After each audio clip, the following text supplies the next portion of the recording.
In this video, I want to share with you 7 ridiculous lies about remote jobs. These are 7 things that people say about remote jobs, about remote works, that is simply not true.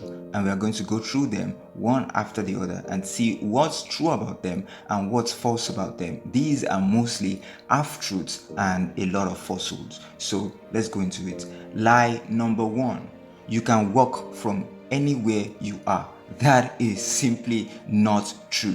If you truly have a remote job or a remote work that you care about and that you put a lot of effort into, you can't do it from anywhere. You have to have a kind of home office, or you have to have a kind of workspace that you can do it from. So the idea that you can sit somewhere, anywhere on your bed and just do a very serious work and very tedious work is sometimes a mirage, and in many cases it is simply not true. Also, you have to think about the fact that all the remote jobs you see nowadays have a location attached. So they would say something like, it's remote but you have to be based in the US, it's remote but you have to be based in certain states. And they are not just saying that for the purpose of time zone.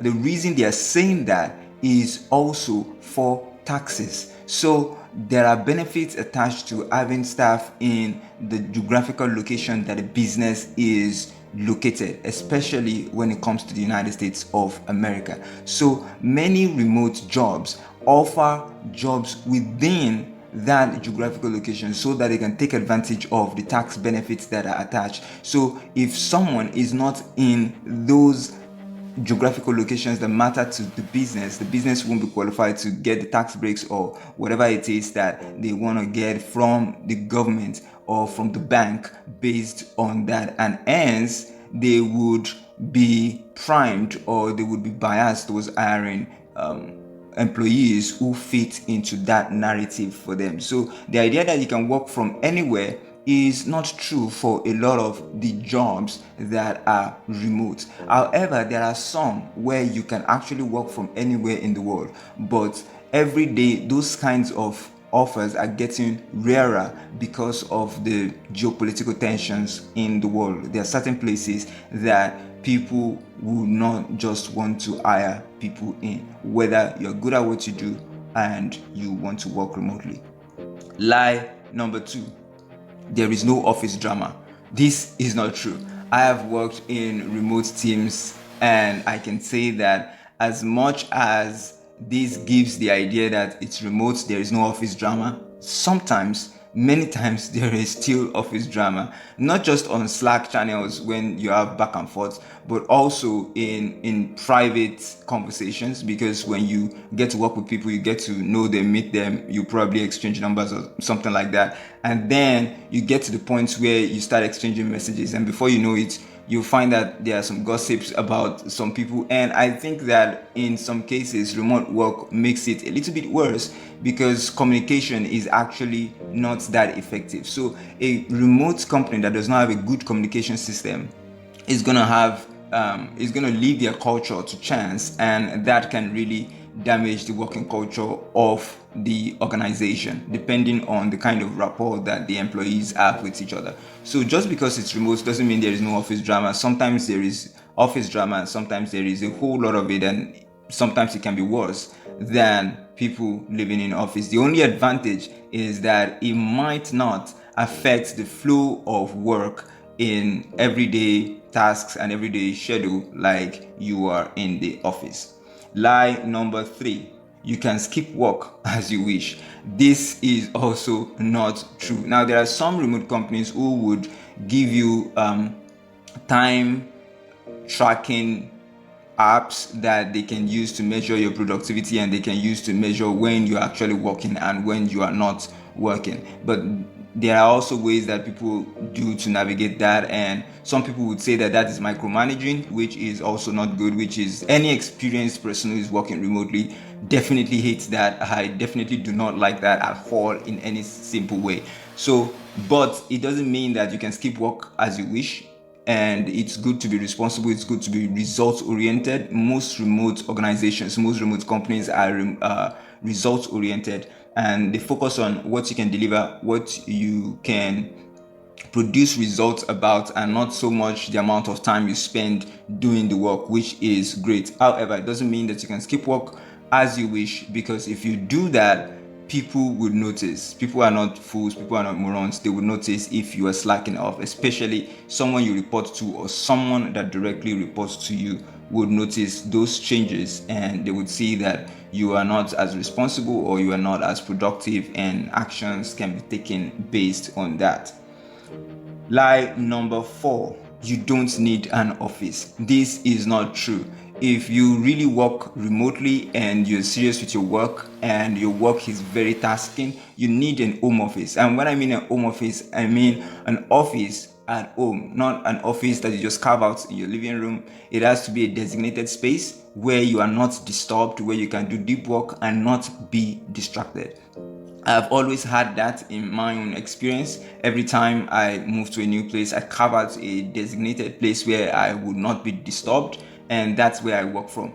And before I had the opportunity to be doing that in places where I lived in, I also do co-working space. So I would go to a co-working space and just pay for a subscription and work from there, so that you can do really deep work without distractions and without all the things that come with being at home. So you do need an office if you really want to be serious, if you really want to take this very, very seriously, and you want to, especially if you want a very high paying job from remote work. Lie number 5, productivity drops compared to in office. So this lie is mostly propagated by the corporate world to say that people should come back to the office, and the idea is, they say, is that productivity is not as high when people are not in the office. And the answer to this is not true, because I started working remotely before it became cool, before 2020. So I had to compete productivity wise with people who are working in the office, and my productivity was top notch, my productivity was great.